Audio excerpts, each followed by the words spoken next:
Morning, Chad. Dr. Getelman. Getting started here in your right shoulder arthroscopy. I've inserted the arthroscope into your shoulder. What we're looking at here is this metal cannula, 5.8 millimeters in size.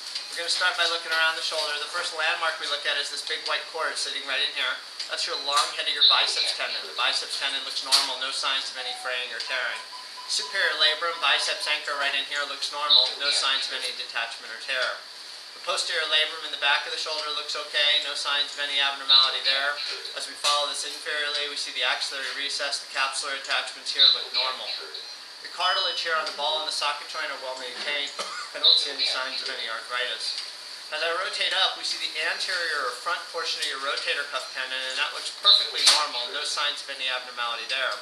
As I start to rotate more posteriorly, we see the normal bare area on the back side of the humeral head. We'll get rid of this air bubble here in a sec.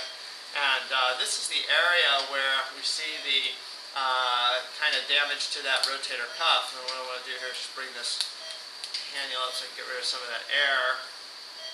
But what we see here is the rotator cuff looks to be intact in this area. I don't see any evidence of any detachment. Let's just see if we can get that to clear a little bit.